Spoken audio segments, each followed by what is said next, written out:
On today's Church TechCast Q&A, the big game, streaming, and audio recording.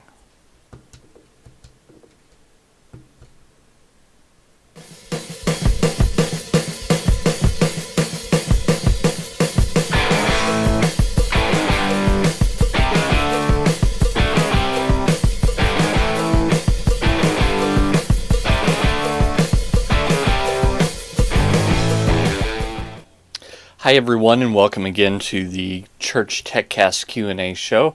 My name is Paul Allen Clifford, and I'm your host here. And I would just love for you to join the conversation. So if you can head on over to trinitydigitalmedia.com/contact, or you can hit me up on Twitter. My Twitter name is right here in my lower third here. If you're watching the video or if you're listening to audio, it's Paul Allen Cliff, PaulAlanClif. So before we head into the questions, and we've got quite a few of them, I want to start off by talking about my streaming host. ChurchStreaming.tv provides all the live streaming services that you see here at the Church TechCast network. If you head over to trinitydigitalmedia.com/churchstreaming, you will see you'll get a chance to get a 1 month free trial of the full service. It's not a, hey, only one person can watch kind of trial. It's the full thing, and you can see if that works. Now, I was on a board last night, and someone said, yeah, this other service, which was the same price, seems a little expensive. And I wrote back and I said, well, look, first off, you've got to make sure you're getting enough service. But secondly, isn't it worth something to know that the week that all your church family goes to the beach, and so they're watching your live stream, or the month that you have a big snow and no one can get out of their house and get to church, so they're watching your live stream, you're not going to get hit with a bandwidth bill that's 2 or 3 or 4 times what you thought was too expensive normally. It's really nice to know, hey, I'm covered here. I know that I'll be fine at the end of the month because I've already budgeted for the $99 that which is all that it would be for most churches. So that's why I lean to ChurchStreaming.tv. They have this flat rate billing, and they stream to iOS, Android, Roku. They have a countdown clock. It's just a great service, and I can't talk enough about how great their customer service is. So I encourage you to head over to that service if you'd like to give it a try and see what I love about it. So also, one other thing is this month, as I'm recording this, it's January 17th, 2014. So this month I'm taking signups for the Creating Church class. Creating Church is a class that I've designed specifically for churches to help them take their services to the next level. Now, you might think that the Word of God is so important that it does not need to be put in a creative service. But that is absolutely wrong. It's exactly the opposite. Because in our culture, the way that we view things is we view them in light of how much trouble the person who is making them went to. So for some reason, we think that network television must be pretty important because they put a lot of time and effort and money into it, but an educational video is unimportant. Do you see how that's not right at all? But it's because educational videos tend not to put as much time, effort, and money into their production, and so we assume that they're not as valuable. Well, I want you to put some time, some effort into your church service, because that will show people that come that it is valuable, that it is important, that we're talking about something that can change lives and eternities. And so that's why I've created this course.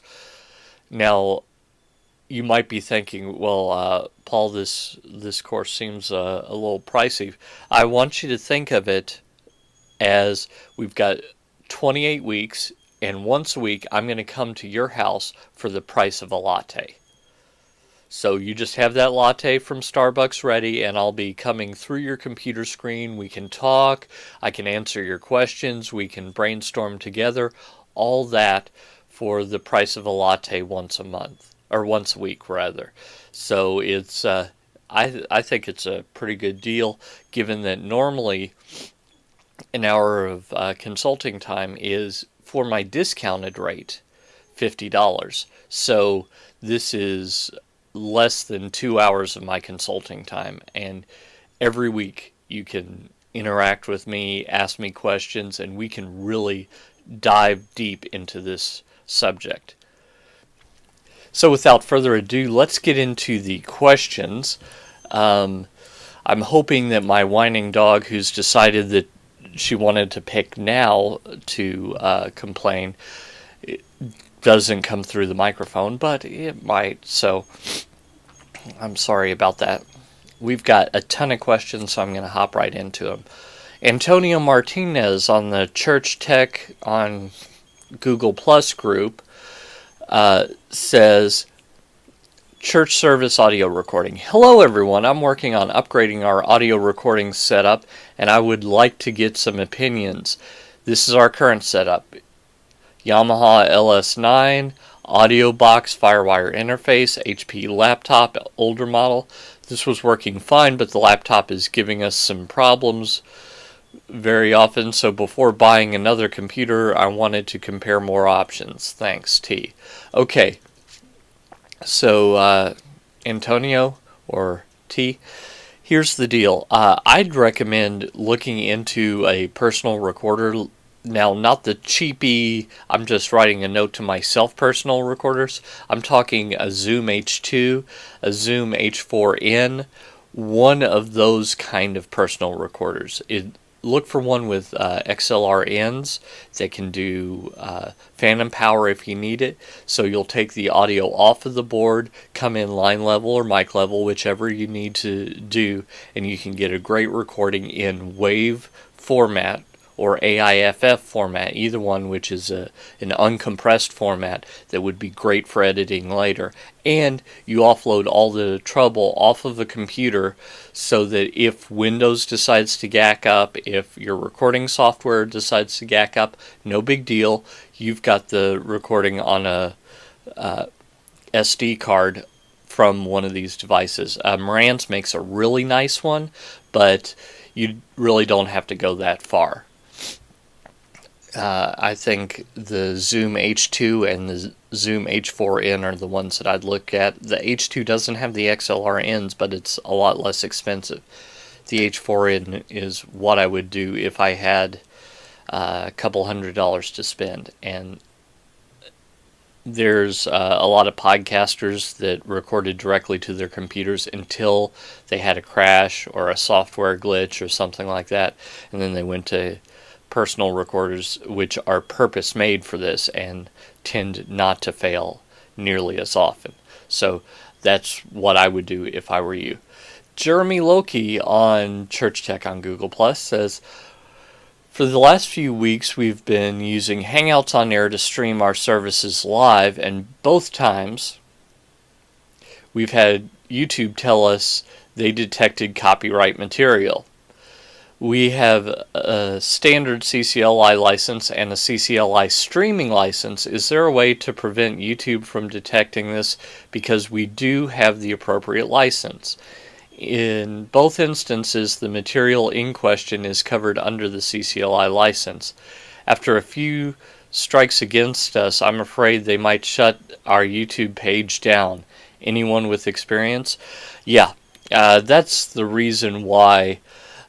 Actually, I read this question because there are a lot of people that think, oh, YouTube streaming, that is great. I'll do that instead of paying for something. And I can see why, if you have no choice, that might be the way to go.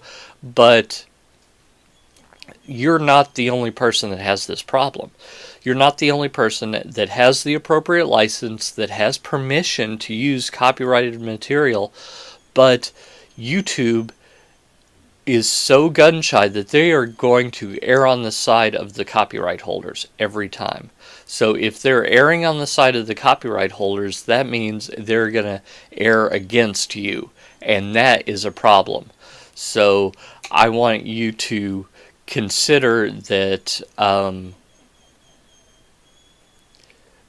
want you to consider that you're just not going to be able to do this with YouTube. I'd look at some other service.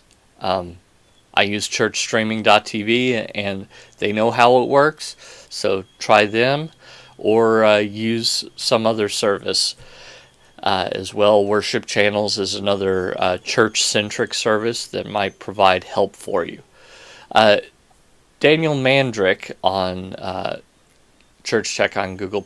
We've been streaming with Ustream TV embedded for the last few years, and now our YouTube account is open to streaming. Worth the switch? Well, from the previous question, you might know that I say no, it's not worth the switch. Not if you're going to use any modern music. And by modern, I mean all the way back to Pass It On in your hymnal.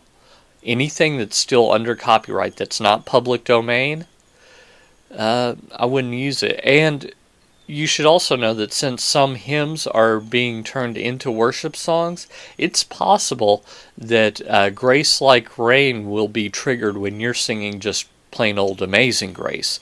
So that's something else to be concerned about. So I wouldn't switch. I would look for a purpose-built solution that I just really don't think $25 a month is too much to spend. So that's what I would do. Is I would $25 a week rather is too much to spend. I'd spend $99 a month, $25 a week on streaming with ChurchStreaming.tv or another provider. Just make sure that it's not like, oh, it's $75 plus bandwidth charges where appropriate, because the bandwidth charges, depending on what they are, can eat you alive. So while ChurchStreaming.tv isn't the only one that does that, I think Livestream also has a flat rate pricing model. That's what I would look at. I just would hate for you to see the blessing of getting more people on your stream as a curse. Next, Marvin Cruz. I'm not sure if anyone is using it, but just downloaded Wirecast for YouTube, and it's not free. It used to be free. Well, we went back and forth, and he contacted Wirecast, and then they contacted him back, and it turns out that if you are streaming on YouTube, which again I don't recommend, but if you are, there is a free version of Wirecast, Wirecast is the software that I'm using. I need to write a review here real soon about how I like it, because basically it's a video switcher and streaming encoder all in one, so it can really accomplish quite a lot, and I recommend it quite a bit. And it's better than, there are some open source alternatives that are a little kludgy in how they work, and I would not recommend you use those. Wirecast is really worth the money, which I think the basic version is just a couple $100. So while that's pricey for churches that are really poor, it's a kind of a one-time investment, unless you need to upgrade later on. But they just came out with Wirecast 4.3, I think, or is it Wirecast 5? Anyway, they just came out with the latest version within the last few months, so you're probably safe from an upgrade for most of the rest of the year for sure. So take a look at that. Ben de Stringster Dellenbach on the ChurchTech Leaders Board says, we are looking for communication devices. One of our campus, we are using a telex system, and they work great, but they cost some coin. Is there anything out there that does the same thing for a more competitive price? I looked at AirTech, but they look sketch. Any insights? Okay, Ben. First off, Telex, Clearcom, those are your clear choices if you've got the money. Now, what I'm going to tell you is what we did when we didn't have the money. For about $100, I built a circuit that used telephones as an intercom. And what we used cordless phones with headsets that had on-off switch microphone mutes, and those worked perfectly fine. You don't have to worry about the phone ringing, by the way, in this setup, because it's basically a 12-volt setup, and you need, I think it's 60 volts to ring. So you're totally fine. It won't ring in this situation. The phone won't see the ring. So basically what you do is you turn on the phone and put on your headset and just leave it like that. And it's like you're always connected on a call. That's the way that we did it, and it's worth doing. Two-way radios, especially for female voices, become difficult, especially when they're whispering. So I avoid those if at all possible. If you want a diagram for a circuit, just go to Instructables. There's a few different people there that have built these circuits. You can do it as easily as with a 9-volt battery and a resistor. I, of course, wouldn't recommend that because you'll have to change out the 9-volt battery. But you can do it with a power supply and some other little parts that'll make it work just fine, and you'll be amazed at how well it works for how little you spend. Okay. Kirk Lewis, Super the Big Game Bowl. Good day, ladies and gentlemen. I have a question about the Super Bowl and the NFL. A church that I do some graphic design for is asking for tickets to be made and a PowerPoint announcement slide. I saw last year that there was some NFL unhappiness with some larger churches using the Super Bowl name. I was wondering if anyone else was experiencing this or not. The church that is doing this is selling tickets for $10 to cover the cost of food. Any info would be great so I can get the tickets done and printed. Cheers, Kirk. Don't use Super Bowl. Don't use the team logos, names, etc. Team colors, probably okay, is what I've heard. There is the Church Copyright Association has some info on this. You might want to Google that. Charging for tickets, a big no-no. Now, you can let people into the doors for free and charge for food, but make sure that it's absolutely clear that that's what's going on, that people do not have to pay for tickets. Probably tickets might be a little sketch. So I'd consider food vouchers, food coupons, just something where it's clear this is in no way related to the game itself. We're just providing food as a service. Because that could potentially get you in trouble. They are very, very, very, very, very, very protective of their intellectual property at the NFL. And the logos, the name Super Bowl, they're all trademarked, and they will pursue people. They used to say that a certain size screen was too much, but they've relented on that. So I really wouldn't want to. Chances are you're going to be fine. You're probably going to be fine. But wouldn't you rather know you're going to be fine than to hope that no one notices? I think I'd go that way. So, and make sure that they do not on the web whatsoever announce that you can get tickets to the thing for $10, because that's probably the way that they'll be discovered if they are, and they'll get a C&D if they're lucky, cease and desist letter. Bad stuff. Okay, ProPresenter multiple monitor issue. I volunteer with the Baptist Student Union at Mississippi State, and I have an issue with our current configuration. We're running ProPresenter 5 on a 2008 Mac Pro. The current output configuration is WXGA Panasonic projector, VGA running in 16:9 mode, 3 Vizio TVs, HDMI. He didn't say, I said, and a 16:10 preview monitor DVI for the operator. All are running off dedicated outputs to separate cards from the projector. The TVs run into an HDMI switch to source either ProPresenter or video camera and go to a splitter from there.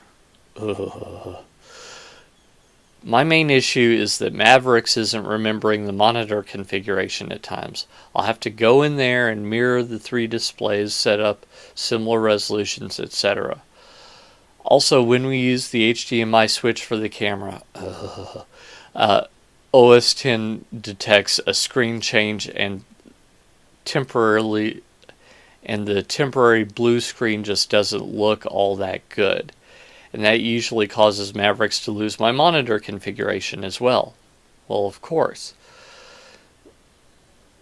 My initial thought was just to get a 2x2 HDMI matrix switcher and replace the VGA going to the Panasonic projector with a DVI line. Are residential HDMI matrix switchers acceptable to use? This would allow the Mac never to see a monitor loss when switching between the camera and the computer, right? Are there any elegant, inexpensive ways to fix this? As you can probably imagine, money is pretty tight in campus ministry. Extron or Kramer gear is probably out of my range unless I can get it used. Okay, Derek, don't use HDMI. The reason that you're running into problems is HDMI. HDMI is the devil. I hate HDMI. Now, if you're hooking up a Blu-ray player to a single TV, not bad. Go ahead, use HDMI. Otherwise, what you want to use is DVI or VGA. Because what you're suggesting doing, adding a 2x2 HDMI matrix, might make all the HDMI connections not work at all. HDMI is designed to fail. If they see anything wrong whatsoever, they think that a long cable run is 30 feet, about 10 yards. So what I would do for the inexpensive solution is I'd run it all VGA. Maybe DVI, but VGA is what I would lean towards. Just come out VGA,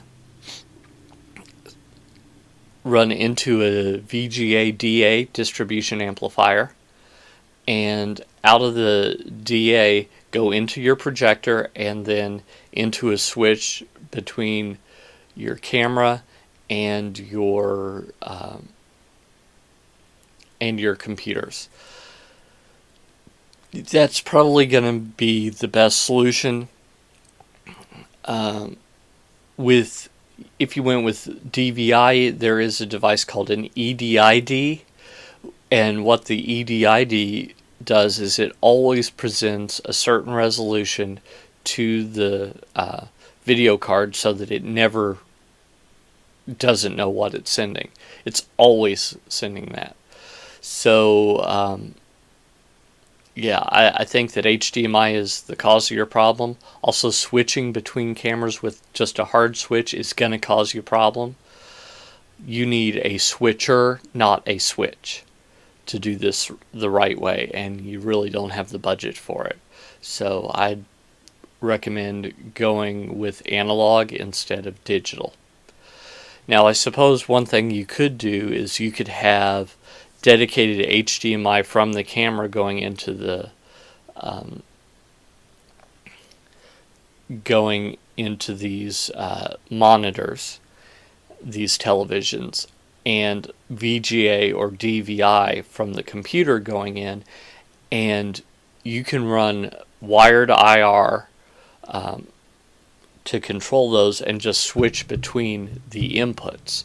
So you didn't mention what brand of they're Vizios. So I believe Vizio has discrete commands, so you could take your remote and disconnect the IR emitter on it, run that through Cat5, the power from the IR emitter, and then there are IR blinkers, I don't know what else to call them, IR emitters, really, LEDs that you can get and wire into the other end. And then you could have a hardwired situation, so when the campus pastor starts talking, you switch over to the camera, and then when the campus pastor's done, you switch back over to the computer, and it's just one switch. I think that's going to be better. I guess you could always have someone out there with a remote, but that's less desirable. I would wire up a hardwired remote, and you'll have a much better situation with the discrete commands. Okay? So, next, production cameras and Zoom. Christopher Culver, I wrote him this and he liked my answer. I said, we're currently running 2 cameras during our service to broadcast throughout the building and vodcast the sermon. Kind of an antiquated term. Actually, video podcast is used much more often. Anyway, we do also use the video of the worship set for training and growth for the worship teams. We're wanting to expand to do IMAG, that's image magnification. The hang up here is that one of our cameras gets all the way to 23x, but that's only a waist up shot. The other camera is 13x and doesn't come close.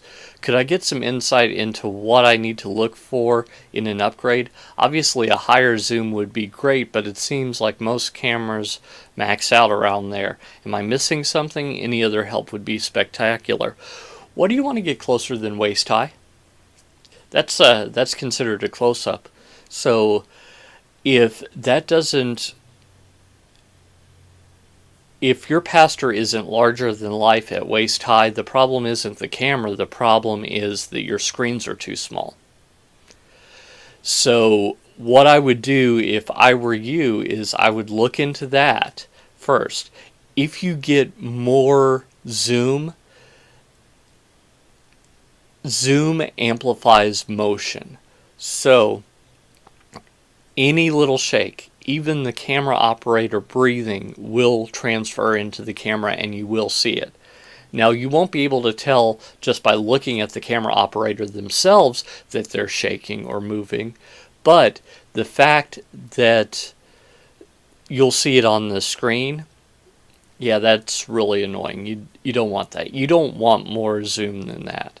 If you were in a stadium with a really expensive, huge camera where the camera op is not going to transfer motion, that would be totally different. But for what you're looking for,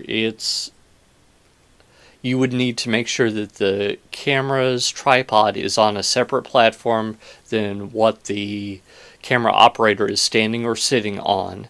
They can be close, but they've got to be separated so that motion doesn't transfer through the floor, and the only point of contact is the pan arms. So that's that piece of the puzzle. You'd also need to make sure that the pastor didn't move, because if he or she moves, it's going to be really difficult to keep them in frame if they're closer than waist high. So those are the things that I recommend. Is I don't think that it's the camera. I think that it's your expectation that IMAG should be really, really close. I don't think it should be. Now, each room is different, but if you can get waist high, that's probably more than enough. And you need the other camera to be at least 30% different so that you're switching between those two shots isn't evident. By the way, you'll cut, you won't cross dissolve. As you cut between those two shots, they should be different, at least 30% different, 30-degree angle, etc. So that's what you need to look for. So I don't see this as that big of a problem, unless your screen is too small, in which case you need to upgrade that, not necessarily the cameras. Brendan Richa on churchmedia.net asks, Proclaim and other worship software. Hi guys. Hi. I need some advice on presentation software. As a little background, I'm the AV guy for a church of about 300 Sunday morning attendees. We have one computer that we use for to project announcements, lyrics, and many other things onto the 4x3 screen. For years, we used MediaShout 3.5 and thought it was great. However, our computer is getting old, and we thought while we were upgrading our computer, we would upgrade our presentation software.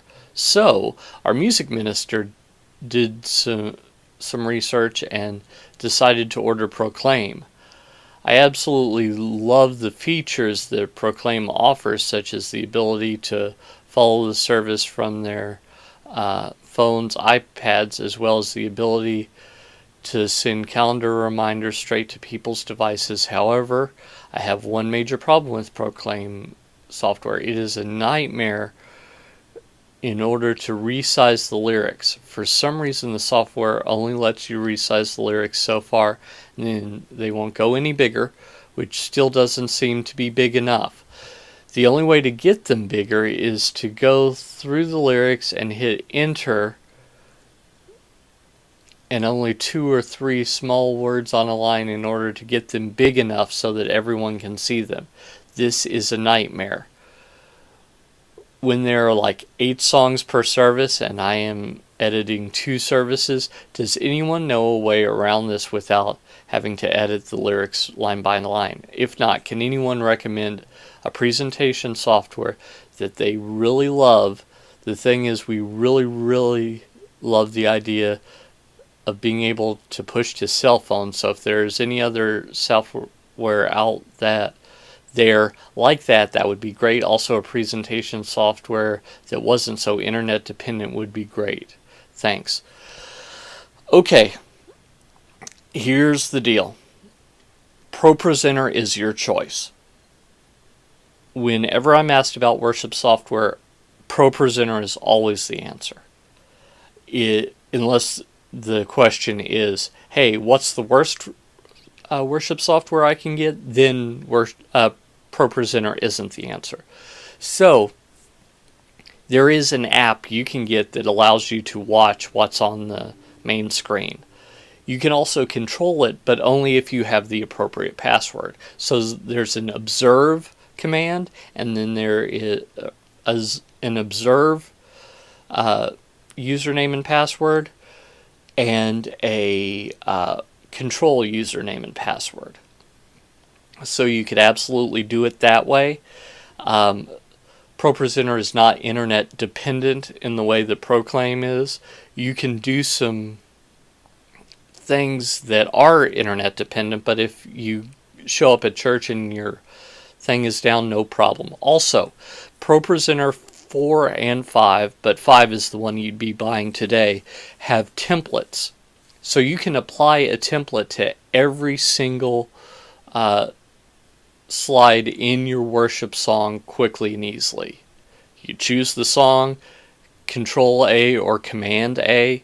I would recommend a Mac because it's just a little bit more solid on a Mac. So since you're upgrading computer, why not do that? Go with Command A to select all, and then right click on any one of the slides, and there's a template choice in the menu. You can select the template and then select which template, and then bam, they're all like that immediately. Easy peasy. That's because ProPresenter was made by not a programmer who thought he'd help out the AV guys. It was an AV guy who was also a programmer who said, I can do better, and he could. And he did. And it feels native. It feels like it should feel. Everything that you want to be there is there. An outline on the text, which is a bare minimum for any worship software, in my opinion. A drop shadow. You can even do like an outer glow on the text if you want to. That's all fine. Text over video. You can do all that. But I really love ProPresenter. So I do not sell ProPresenter. I just love it as someone who uses it. Okay, next. Hey, I saw one of your podcasts on YouTube. Hi, John. This was a message I got on churchmedia.net and thought you might be able to help us out if you'd have some time. Just had a few questions and would love to hear your recommendations. I'm part of a small church in Boston and are looking to start live streaming and recording our sermons, but we've run some tests and the lighting in the video has been poor, odd. We're using a Canon XA10 and the angle from which we shot it has not helped, but also we were thinking of ways we could improve: one, extra lighting, and two, camera shot quality on a small church budget. Do you think any of that is possible? I've taken some screenshots of the test vids we've done in case that helps. Anyway, would love to hear your take. Blessings. Okay, so here's the deal. What you want to do is you want to put your camera on the best tripod that you can that's not too much for it. So the tripod that you're looking at is probably going to be at least $100. Automatically exclude any tripod under $100 and you'll be probably good to go. It should be a metal tripod. It should be a sturdy tripod. It should have a fluid head. That's the words you're looking for. Fluid head. Bogan and Manfrotto make good tripods that do this. It's actually the same company, just depends on a couple of things. So that's the very first recommendation I would make, is to get a very good tripod. One you get at Walmart will not cut it. One you get at Sears will not cut it. One you get at Radio Shack, no. You need to order it from Amazon or B&H Photo Video or Adorama, one of those places, and look for a video tripod, not a photo tripod, with a fluid head. Okay. For lighting, you need to do 3-point lighting. Here in the TrinityDigitalMedia.com studios, I have 3-point lighting, and I'm using consumer stuff to do it. So over to my right, your left, I have a softbox. Now the softbox itself isn't consumer, but it's got 2 compact fluorescent lights in it. So that's my key light. You see how half of my face is pretty well lit up. Now you'll notice the other half of my face is, there's still light there, but it's not nearly as bright. It's not flat lighting. And that is my fill light, which is actually a lamp without the lampshade on. All the bulbs I'm using are 100-watt equivalent daylight balanced compact fluorescents. I've got 2 in my softbox, 1 in this lamp, and I've got 2 right there in one of those salad bowl clamp lights. I've got like one of those Y connections where you can screw it in and it'll take 2 light bulbs instead of 1. Got one of those right there with 200 watts equivalent of light hitting my back so that I separate from the background. So that's basically what 3-point lighting is. Notice I do not have my overhead light on. My overhead light is let's see, trying to stay within the frame, right there. And overhead lights can cause kind of a raccoon effect where there's a shadow because they hit the top of your head and your brow bone, it shades your eyes. So overhead lights are bad for video, but you can have them up, they just need to be pointing towards the talent. So that's what I would look into, is 3-point lighting and a good tripod. Oh, and also sound. It's all for naught if the sound is horrible. You need to get a feed from the pastor's mic, preferably either a lavalier or like a Countryman over the air ear style mic, and plug that directly into your camera. Now it can come through the soundboard, I'm okay with that, but you do not need to use the on-camera mic. Do not use the on-camera mic. The on-camera mic is evil. On-camera mic equals bad. Don't use the on-camera mic. So I hope that answers your question. Sorry, I haven't been drinking my coffee. And tune in next week and we'll have even more of your questions. I'm headed out in a few hours to do a freelance shooting thing, so and I'll be doing that all weekend, unfortunately. But the money really does help. So I just want to be able to keep bringing these things to you guys. So if you're at all interested in any of my books, you can go to amzn.to/Paul Clifford, and that will take you to my Amazon site where you can find my books, or again, the Creating Church class. I've got a webinar coming up next week on, I think it was the 21st or 22nd. I'll have to look it up, but if you're on my newsletter, I'll get that to you. Okay, until next time, all I really want you to do is go out and change eternity.